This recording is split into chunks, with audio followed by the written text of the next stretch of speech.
आज का prelim booster हम स्टार्ट करते हैं। वेरियस न्यूज़पेपर जो हमने एक्सप्लेन्ड पेज इंडियन एक्सप्रेस से लिए हैं और बहुत सारी वेबसाइट्स है गवर्नमेंट की जो हमने कलेक्ट किए हैं। तो मेरा एक मोटो है, revision is the key of success. जितनी ज़्यादा रिवीजन उतनी करीब सक्सेस। तो पहले हम इम्पोर्टेंट चीज़ देखेंगे कि जो हेडलाइन है वो क्या है। देखो, ईरान ने कहा है कि न्यूक्लियर टॉक को रूल्ड आउट करते हैं हम। मतलब ईरान जो है न्यूक्लियर टॉक्स के विषय में कोई भी बात नहीं करना चाहते। आप जानते हैं कि ओबामा के टाइम पर और बाइडेन के टाइम पर जेसीपोआ एक एग्रीमेंट चल रहा था। किसके बीच में? ईरान एंड यूएसए के बीच में।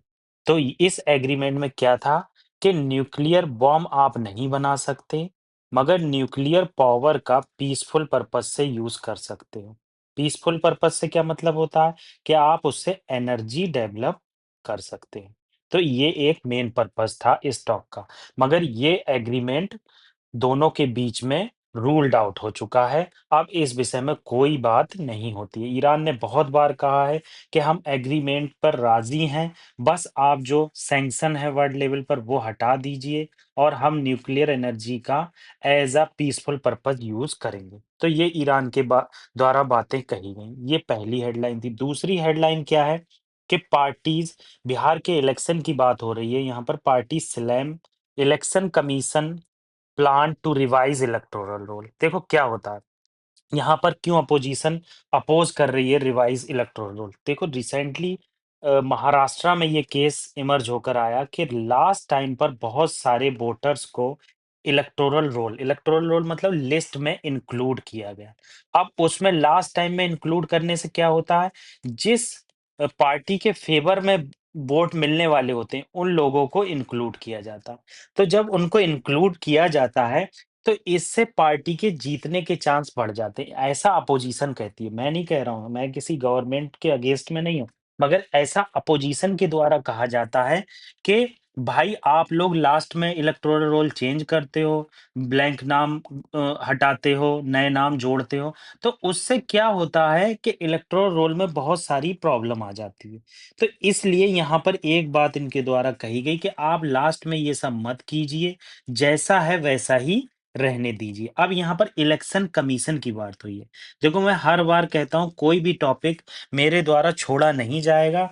जो स्लाइड्स अभी नहीं दी जा रही हैं वो फ्रंट पेज की, वो फ्यूचर में दी जाएँगी। मगर डिस्कशन जितनी बार करेंगे उतना अच्छा है। Revision is the key of success. जितनी ज़्यादा रिवीजन उतनी करीब सक्सेस। तो हम इलेक्शन कमीशन के बारे में डिस्कस कर लेते हैं कुछ पॉइंट। देखो इलेक्शन कमीशन ऑफ इंडिया बनाया गया आर्टिकल 324 की सहायता से, ठीक है? ये एक कॉन्स्टिट्यूशनल बॉडी है। मैंने आपको बताया था कॉन्स्टिट्यूशनल बॉडी, स्टैट्यूटरी बॉडी और एग्जीक्यूटिव बॉडी में क्या डिफरेंस है कल के लेक्चर में। अगर किसी को नहीं समझ में आया तो आप समझ लो शॉर्ट में। कॉन्स्टिट्यूशनल बॉडी क्या होती है? जिसका कॉन्स्टिट्यूशन में ज़िक्र है डायरेक्टली, इनडायरेक्टली। स्टैट्यूटरी बॉडी क्या होती हैं? जो लॉ के थ्रू बनती हैं। और एग्जीक्यूटिव बॉडी क्या होती है? कोई लॉ वगैरह नहीं होता है। नीति आयोग जैसे, अभी हम इसका नीति आयोग की एक रिपोर्ट डिस्कस करेंगे। तो इस तरह से ये वर्क करती हैं। तो पहली इंपॉर्टेंट चीज़ आर्टिकल 324 के तहत हमने इलेक्शन कमीशन ऑफ इंडिया को बनाया। ये रिस्पॉन्सिबल होता है free and fair election. Free fair election का क्या मतलब है? कोई प्रिजुडिस नहीं होना चाहिए। आप एक कॉन्स्टिट्यूशनल बॉडी हैं तो आप जैसा अपोजिशन के लिए करेंगे वैसे ही पार्टी के लिए करेंगे जो सत्ता में है, मगर ऐसा होता नहीं है। आपको ये सब चीज़ें पता होंगी। और ये इलेक्शन को ओवरसी करता है किसके? पार्लियामेंट के इलेक्शन को करता है, स्टेट लेजिस्लेचर के करता है, प्रेसिडेंट के करता है, वाइस प्रेसिडेंट के करता है। ये आपको याद रखना है, मैं हल्के में मत लेना जो भी चीज बता रहा हूँ।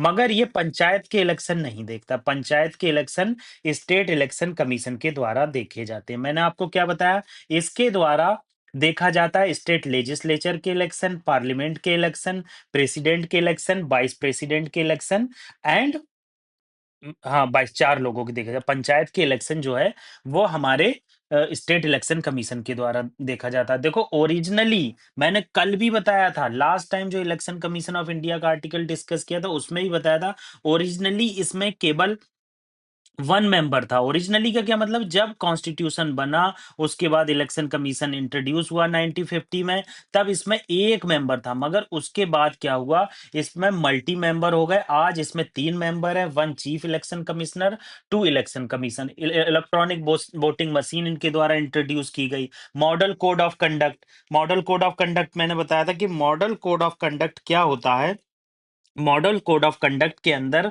आपको देखने को मिलेगा जिस दिन किसी स्टेट का या पार्लियामेंट का चुनाव घोषित होता है उसी दिन मॉडल कोड ऑफ कंडक्ट लग जाता है। अब मॉडल कोड ऑफ कंडक्ट का क्या मतलब है कि भाई आपसे वही गाइडलाइन फॉलो करेंगे जो इलेक्शन कमीशन ऑफ इंडिया के द्वारा दी जाती हैं। आप प्रचार में जल्दबाजी नहीं करेंगे, जो प्रचार आपको अलाउ नहीं किया जाएगा वो नहीं करेंगे। तो ये सब मॉडल कोड ऑफ कंडक्ट के द्वारा आता है। अब नेक्स्ट आर्टिकल रिलेटेड है हमारा इंडिया यूएस के से।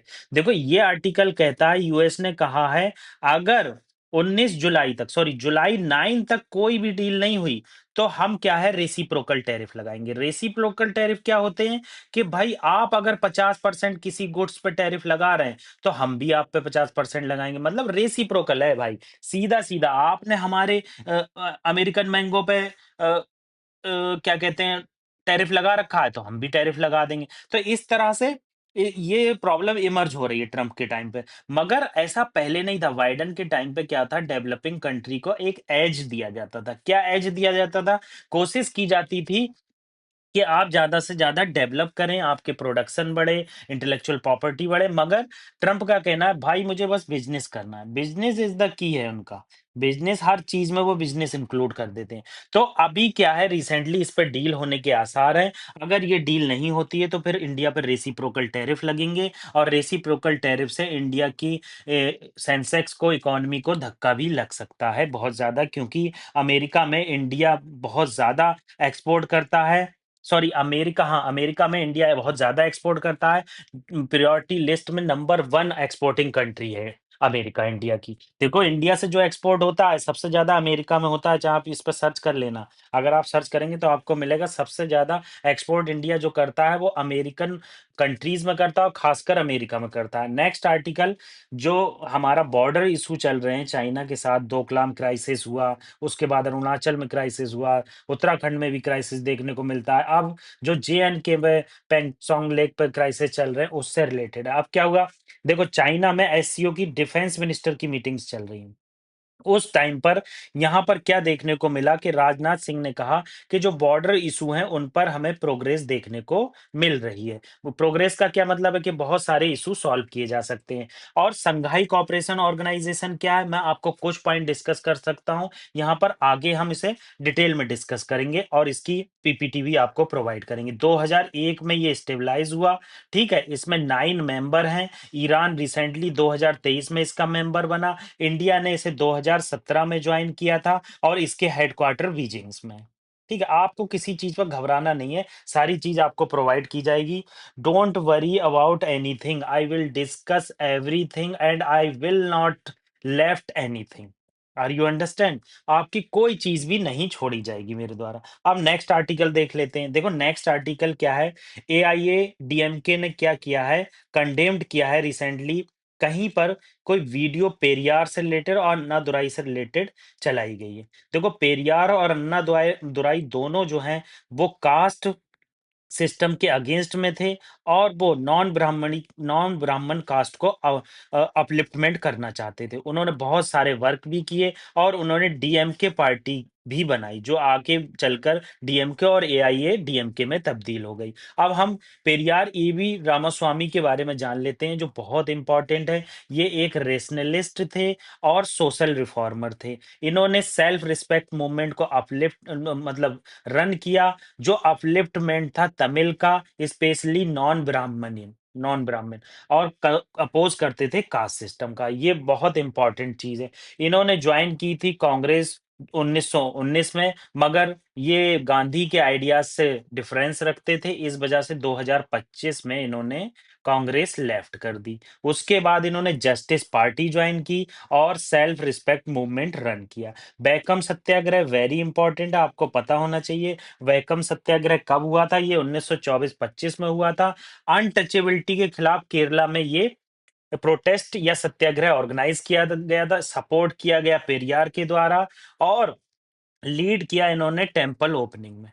ये आपको पता ही होना चाहिए कि वैकम सत्याग्रह क्या चीज है और ये कब स्टार्ट हुई थी, ठीक है।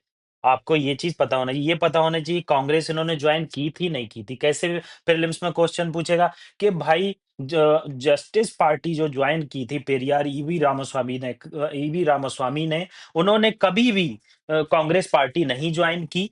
वहीं आपका गलत हो जाएगा भाई, पहली बार उन्होंने कांग्रेस पार्टी से ही शुरुआत की थी। ठीक है। अब सेल्फ रिस्पेक्ट मूवमेंट पर क्या फोकस किया गया, मैंने आपको पहले ही बताया, अपलिफ्टमेंट ऑफ नॉन ब्राह्मण कास्ट, उनको इक्वलिटी प्रमोट करना, self respect movement, self respect क्या कहते हैं उनकी प्रमोट करना। और जस्टिस पार्टी इन्होंने लीड की 1938 में, और सोशल जस्टिस को प्रमोट किया, ठीक है, खासकर नॉन ब्राह्मण को। देखो ओवरऑल क्या था, आप अगर पेरियार ईवी रामास्वामी को अगर जानना चाहते हैं, तो ओवरऑल वो नॉन ब्राह्मण कास्ट को प्रमोट करना चाहते थे, क्योंकि ब्राह्मणिज्म आप एंशियंट टाइम से पढ़ते आए हैं, बहुत ज्यादा हावी रहा है, और कास्ट सिस्टम में बहुत सारे एक्सप्लॉइटेशन आपको देखने को मिलेंगे। तो इस वजह से ईवी रामास्वामी नॉन ब्राह्मण कास्ट पर या पब्लिक पर फोकस करते थे। इथिकल वैल्यू क्या थी, इक्वलिटी को उन्होंने प्रमोट किया, कि सोशल जस्टिस हो, कास्ट डिग्रेड हो, जेंडर इक्वलिटी आए। रेशनलिस्ट थे।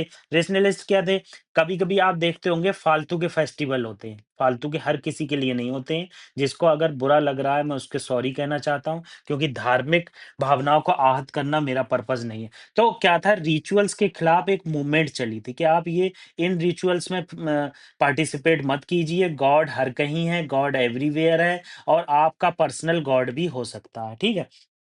तो ये रेशनलिस्ट हो गए। सेल्फ रिस्पेक्ट, वही डिग्निटी और आइडेंटिटी पे फोकस किया गया, जो मार्जिनलाइज्ड ग्रुप थे, ठीक है। ये बात बताई गई। नेक्स्ट आर्टिकल हमारा रिलेटेड है जयप्रकाश नारायण, जिनकी उपाधि लोकनायक थी। आपको ये पता होना चाहिए, लोकनायक किसको जाना जाता है, ये रिवॉल्यूशनरी और फ्रीडम फाइटर थे।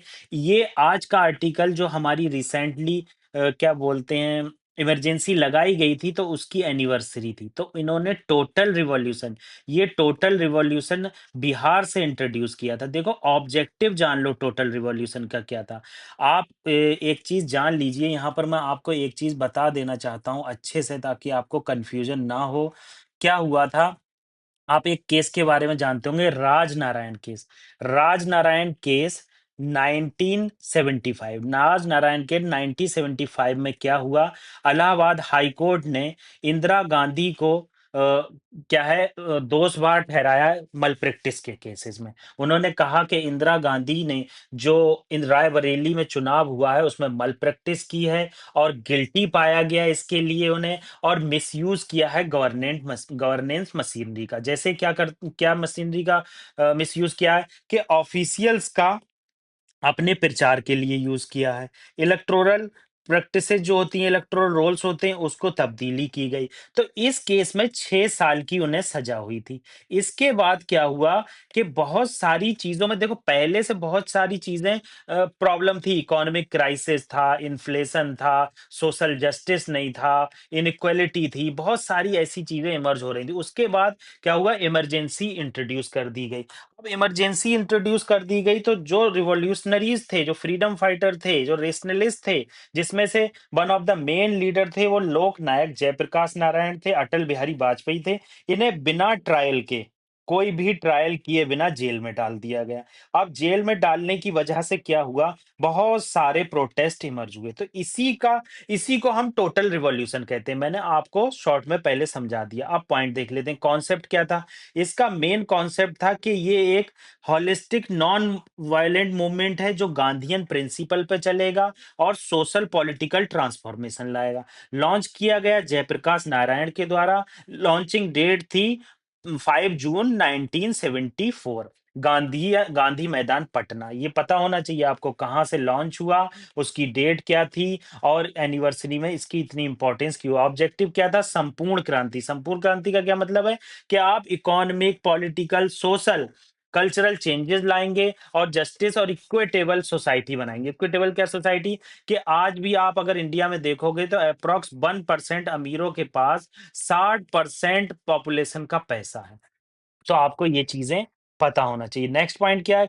क्या कारण थे? मैंने आपको पहले ही ये बता दिया है टोटल रिवॉल्यूशन के क्या कारण थे। इलेक्टोरल मैलप्रैक्टिस मैंने आपको डिस्कस की कि किस तरह से इलेक्टोरल मैलप्रैक्टिस की गई, ठीक है? जुडिशियल वर्डिक्ट को डिलेजिटिमाइज़ किया गया, उसको डिग्रेड किया गया। ये चीज़ मैंने इलाहाबाद हाई कोर्ट में और राजनारायण केस आपको बता दिया।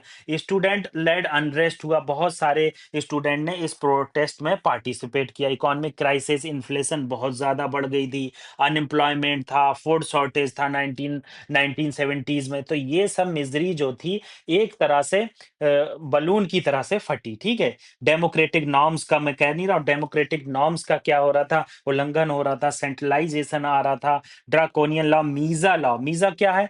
देखो maintenance of internal security act, ये देखो आप मीज़ा को थोड़ा-सा समझ लो। ये क्या था? Maintenance of internal security act 1971 में इंदिरा गांधी जी के द्वारा लाया गया था। इसका मेन पर्पज़ क्या था कि बिना ट्रायल के इंटरनल सिक्योरिटी को मेंटेन करने के लिए आप जो है किसी को भी जेल में डाल सकते हैं। तो यहाँ पर ट्रायल नहीं था। इसे ड्राकोनियन लॉ भी कहा जाता है। क्यों कहा जाता है? इसमें पीपल को डिटेन कर लिया जाता था without trial to maintain internal security. इसे 1971 में पास किया गया, अलाउ किया गया प्रिवेंटिव डिटेंशन को, मतलब आपको काउज़ नहीं बताया जाएगा क्यों आपको अरेस्ट किया जा रहा है, विदाउट काउज़ आपको अरेस्ट कर लिया जाएगा। इसमें बहुत सारे लीडर जैसे जयप्रकाश नारायण, अटल बिहारी वाजपेयी, एल.के. आडवाणी ये सब अरेस्ट हुए। फंडामेंटल राइट आर्टिकल 21 और 22 का उल्लंघन हुआ। तो इस तरह से ये इमरजेंसी के प्रोविज़न हमने देखे। इम्पोर्टेंट चीज़ क्या है? टोटल रिवॉल्यूशन क्या चीज़ है? जयप्रकाश नारायण कौन थे? उनकी उपाधि क्या थी? अटल बिहारी वाजपेयी भी इसमें पार्टिसिपेट किए थे। आर्टिकल 21 और आर्टिकल 22 फंडामेंटल राइट का पार्ट है। किस तरह से मीज़ा एक्ट ने इसका उल्लंघन किया, ये आपको पता होना चाहिए। नेक्स्ट आर्टिकल रिलेटेड है एक नीति आयोग की रिपोर्ट से। इस रिपोर्ट का क्या नाम है? India's data imperative, the pivot toward quality. ये रिपोर्ट का नाम है। रिपोर्ट का नाम भी आपको याद करना चाहिए। कभी कभी पूछता है, रिसेंटली एक रिपोर्ट आई थी, ये किसके द्वारा पब्लिश की गई? भाई ये नीति आयोग के द्वारा पब्लिश की गई, जो कि एग्जीक्यूटिव बॉडी है, जो किसी एक्ट के द्वारा नहीं बनाई गई, कोई एक्ट नहीं है। डायरेक्ट कैबिनेट ने इसको फॉर्म कर दिया प्लानिंग कमीशन को रिमूव करके। ये चीज आपको पता ही होना चाहिए। मैंने रिपोर्ट का नाम भी बता दिया आपको। रिपोर्ट का क्या नाम है? India's data imperative, the pivot toward quality. इसका मेन पर्पस क्या है? कि हमें डेटा के स्ट्रक्चर में रिफॉर्म लाना, उसकी गवर्नेंस में रिफॉर्म लाना और डेटा को ज्यादा से ज्यादा यूज करना। देखो एक चीज आप जान लो, आज के टाइम पर data is a gold. Data को गोल्ड माना जाता है। जो वेस्टर्न कंट्री हैं वो ज्यादा से ज्यादा इंडिया का डेटा मिसयूज कर रही हैं और वेस्टर्न साइड में उसमें डेटा एनालिटिक्स कर रही हैं। डेटा एनालिटिक्स क्या है? कि आपके बिहेवियर को जाना जा रहा है, आपको क्या पसंद है, वही इंस्टाग्राम पे दिखाया जाएगा। पूरा दिन इंस्टाग्राम चलाइए और बर्बाद हो जाइए। ये मेन पर्पस है वेस्टर्न सोसाइटी का, तो नहीं कह सकते वेस्टर्न गवर्नमेंट का, ठीक है? तो इंडिया के डेटा सिस्टम को, इकोसिस्टम को वास्ट बनाना, डिजिटल पब्लिक इंफ्रास्ट्रक्चर तैयार करना, प्लेटफॉर्म बनाना, डेटाबेसेस बनाना, ताकि गवर्नेंस, वेलफेयर स्कीम्स में जो डेटा है उसका यूज़ हो सके, फाइनेंशियल इंक्लूजन में उसका ज़्यादा से ज़्यादा यूज़ किया जा सके, ठीक है? अब इंटीग्रेट किया जा सके आधार का डेटा, फाइनेंशियल जो यूपीआई से होता है, आयुष्मान भारत हेल्थ से रिलेटेड सब स्कीम ये डिस्कस करेंगे हम, फ्यूचर में आएँगी, आप टेंशन मत लेना किसी चीज़ की। ठीक है। की डेटा पॉइंट क्या है? देखो की क्या पॉइंट है? आधार का 27 बिलियन लोगों का डेटा है। भाई इसको अगर अच्छे से यूज़ करेंगे, इसमें एनालिटिक्स करेंगे, तो ये हमारी सर्विस डिलीवरी सिस्टम का बैकबोन हो सकता है। यूपीआई के ट्रांज़ैक्शन, आयुष्मान भारत कितने लोगों के पास है, DBT direct benefit transfer scheme जो डायरेक्ट पैसा भेजते हैं, उसमें कितना ग्रोथ हुआ है। तो ये सब चीज़ें यहाँ पर इम्पोर्टेंट है। तो ये आपको पता ही होना चाहिए कि किस तरह से कि नीति आयोग के द्वारा कौन-सी रिपोर्ट पब्लिश की गई और उसकी इम्पोर्टेंस क्या है, ठीक है? तो ये मैंने आपको चीज़ें बताई। अगर आपको कोई प्रॉब्लम है, तो आप हमारे चैनल पर कमेंट कीजिए। आपको लेक्चर अच्छा नहीं लगा, आपको कोई प्रॉब्लम लगी, तो उस पे कमेंट कीजिए। किसी ने कहा था कि आप एक्सप्लेन्ड पेज से आर्टिकल उठाइए, तो मैंने total revolution explained Indian express का उठाया। तो इस तरह से हमने ये आर्टिकल डिस्कस किए। प्लीज़ हमारे चैनल को सब्सक्राइब कीजिए, प्रमोट कीजिए। Revision is the key of success. जितनी ज़्यादा रिवीज़न, उतनी करीब सक्सेस।